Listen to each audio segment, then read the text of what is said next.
এক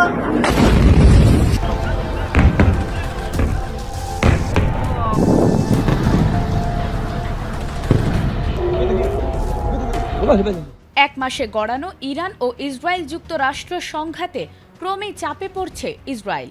তবে কি এবার অরক্ষিত ইসরায়েলের আকাশ? চারদিক থেকে ধেয়ে আসা ক্ষেপণাস্ত্র আর ড্রোনের জোয়ারে হিমশিম খাচ্ছে দেশটির আয়রন ডোম ও অ্যারো প্রতিরক্ষা ব্যবস্থা। আর এ যুদ্ধে ইরান সমর্থিত মিত্র গোষ্ঠীগুলোর আনুষ্ঠানিকভাবে যুক্ত হওয়ায় একাধিক দিক থেকে হুমকির মুখে পড়েছে দেশটি। ফলে ইসরায়েলের আকাশ প্রতিরক্ষা ব্যবস্থা এখন তীব্র চাপের মধ্যে পড়েছে। রণকৌশলে কি তবে বড় কোনো পরিবর্তন আসছে?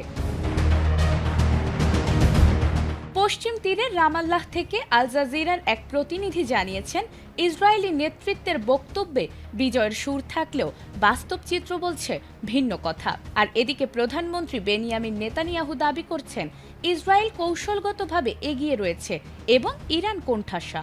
তবে বিরোধী দলগুলো বলছে, এই যুদ্ধ থেকে বের হওয়ার কোনো স্পষ্ট পরিকল্পনা সরকারের নেই। যুদ্ধের এক মাস পরও ইসরায়েল ইরানের ক্ষেপণাস্ত্র ও ড্রোন হামলার মুখে রয়েছে। আর এতে ইসরায়েলের ইতোমধ্যে নাজেহাল অবস্থা।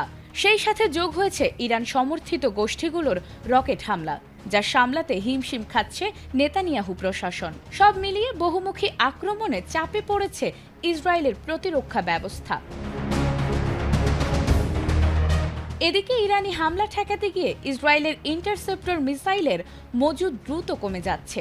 এছাড়াও অত্যাধুনিক অ্যারো ও ডেভিড স্লিং সিস্টেম ব্যবহার করে প্রতিটি হামলা প্রতিহত করতে বিপুল ব্যয় হচ্ছে, যা দীর্ঘমেয়াদে টেকসই নয়। এই পরিস্থিতিতে ইসরায়েল রেশনিং কৌশলে হাঁটছে, যেখানে কেবল জনবহুল এলাকা বা গুরুত্বপূর্ণ স্থাপনায় আঘাত হানতে পারে এমন ক্ষেপণাস্ত্রই প্রতিহত করা হচ্ছে, অন্যগুলো এড়িয়ে যাওয়া হচ্ছে।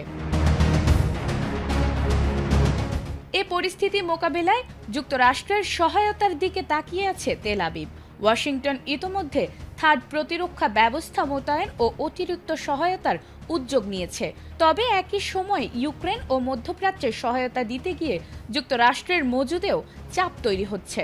বিশ্লেষকদের মতে, চলমান এই চাপ অব্যাহত থাকলে ইসরায়েলের প্রতিরক্ষা ব্যবস্থায় বড় ধরনের ফাটল দেখা দিতে পারে, যা দেশটির নিরাপত্তার জন্য গুরুতর ঝুঁকি তৈরি করবে।